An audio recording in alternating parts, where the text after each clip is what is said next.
Mesdames et messieurs, bonsoir et bienvenue dans cette nouvelle édition de Viva Événement. Tout de suite les titres de ce journal. Des étudiants ont été interpellés aujourd'hui à l'université d'Ankatch lors de l'affrontement entre les manifestants et les forces de l'ordre. Pluie imminente ou pollution, le ciel nuageux serait-il un signe de début de la saison de pluie? Les réponses dans ce journal. Et au Congrès américain, aucun compromis n'a encore été fait sur l'Obamacare. Entre républicains et démocrates, 800 000 employés se verront être en congé forcé.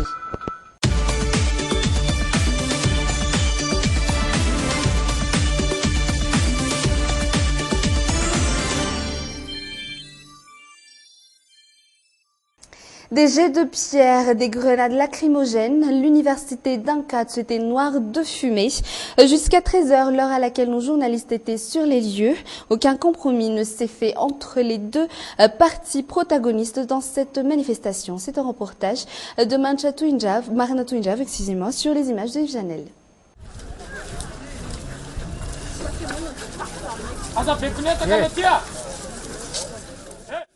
Ces personnes considérées comme principaux acteurs dans la manifestation ont été interpellées vers 12h30. Les forces de l'ordre ne se sont pas contentées de ces 5 jeunes hommes. Les voilà se dirigeant vers les lieux de manifestation. Ils ne peuvent pourtant pas approcher de près ces étudiants, par respect pour la franchise universitaire. Les étudiants, eux, en profitent en poussant à bout et en jetant des pierres aux journalistes et aux forces de l'ordre.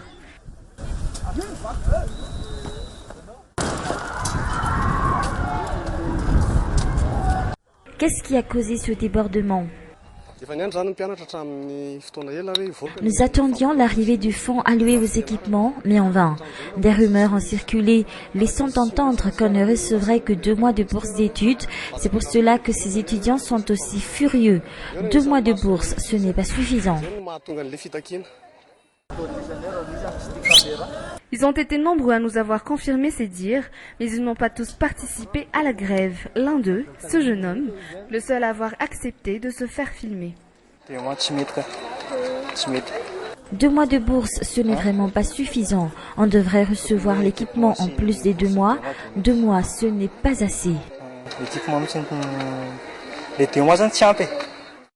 Ce responsable au niveau de l'université, quant à lui, affirme que seul l'argent des 2 mois de bourse d'études ont été reçus par le ministère concerné. Ils ne peuvent donc pas satisfaire la demande de ces manifestants. Des étudiants sont tout de même venus assister à leurs cours aujourd'hui. Oui, je vais aller en cours, même si je sais qu'il n'y en aura probablement pas. La grève ne vous perturbera pas. On ne sait pas encore.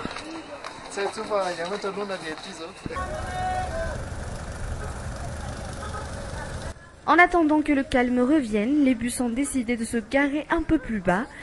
Les forces de l'ordre, eux, sont restées sur les lieux. Là, une foulée de pierres ont été jetées par les manifestants.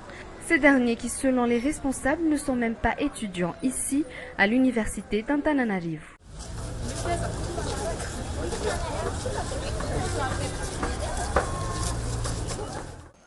La pluie tombera-t-elle? Enfin, certains prévoient la tombée de la pluie pour bientôt. Et pour d'autres, la pollution qui fait la renommée d'Antananarivo serait à l'origine de ce temps orageux, la chaleur et le temps nuageux.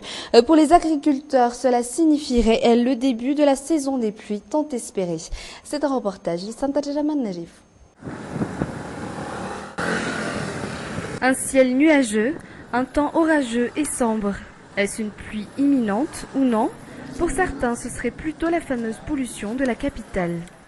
De mon avis, ce serait plutôt les feux de brousse ou le changement climatique. Une chaleur étouffante, cela signifie-t-il que la pluie va bientôt tomber? Cette question reste pour l'instant sans réponse. En attendant, nombreux sont ceux qui se plaignent d'une forte migraine due au temps qu'il fait.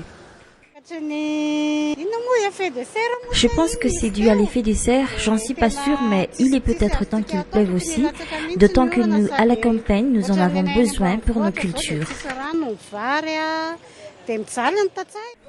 La tombée de la pluie, ils sont nombreux à le souhaiter pour changer de la chaleur étouffante des quelques semaines.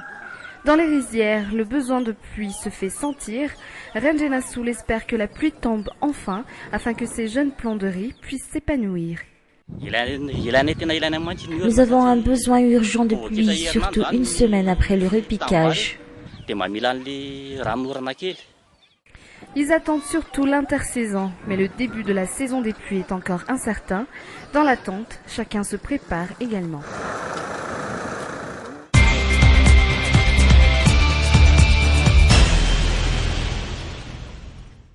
Les attentes des vendeurs de charbon à l'adresse du prochain président élu, tel sera le sujet de ce reportage de Armisara Gutpe et Zara Ranjiansu.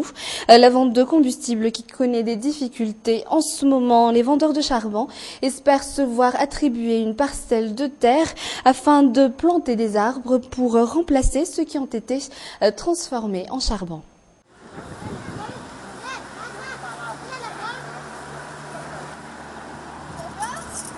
35 foyers vendent du charbon, détaille ici en Boumaïs.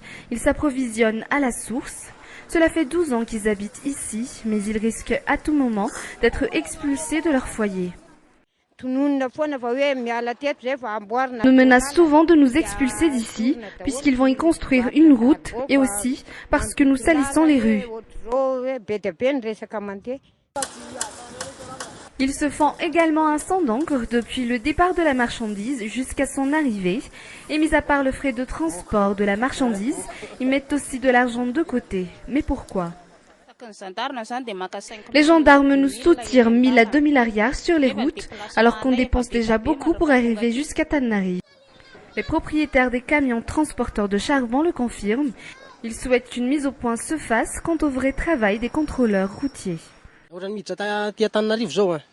Quand on entre dans la capitale, ils sont nombreux à ne pas hésiter à nous soutirer de l'argent, même si l'un là-bas nous a déjà arrêtés, l'autre à côté nous arrête encore. Ils ne nous laissent partir que si on leur donne de l'argent. Le secteur du charbon qui fait l'objet d'une poursuite incessante due à la dégradation forestière qu'elle entraîne. Moi, ce que j'espère du prochain président, c'est qu'il nous donne des terres pour qu'on puisse y planter des arbres. On nous reproche souvent de détruire la forêt, mais nous n'avons pas de quoi en replanter.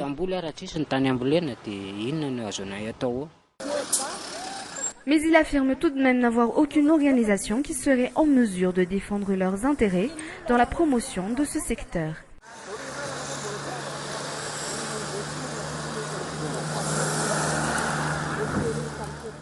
Non seulement les citoyens âgés de plus de 18 ans, mais les nouvelles structures de gestion vont également pour la première fois participer aux élections pour le Fuktan Manantenasu, commune d'Amumbangakele. Les responsables et la population voteront donc pour la première fois. Qu'est-ce que cela signifie-t-il pour eux? Les réponses dans ce reportage de Armisara Gutpe, toujours sur les images de Nzara Ranjiansu.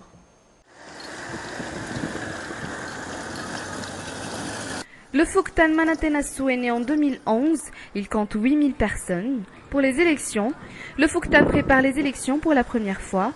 Pour ce faire, les électeurs ont déjà reçu leur carte d'électeur et leur carte d'identité nationale gratuite.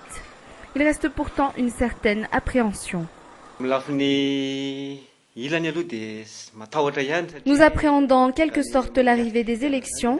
On a besoin de main-d'œuvre, de matériel et d'argent, et surtout beaucoup de volonté. Ici au Fuktan, ceux qui s'y mettent sont ceux qui y sont déjà habitués. Ici, la propagande électorale passe presque inaperçue. On est loin des grands tapages médiatiques et des animations en tout genre, juste pour appâter les électeurs. Je n'ai jamais vu de campagne juste à la télé.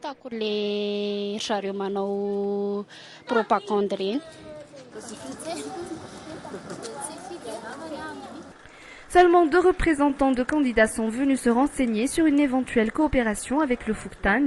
Toutes les infrastructures sont au nom de l'association Akamasu. Toutes les demandes d'affichage de propagande doivent donc passer par l'association qui demeure jusqu'à maintenant neutre. La population de Manantenasu espère toutefois participer aux élections pour cette première fois. On n'a pas vraiment peur parce que nous sommes un Foktang comme les autres, mais que ce soit les anciens ou les nouveaux Foktang, nul ne s'intéresse vraiment aux élections. Le Foktang qui faisait autrefois partie du Foktang d'Amoumaïti.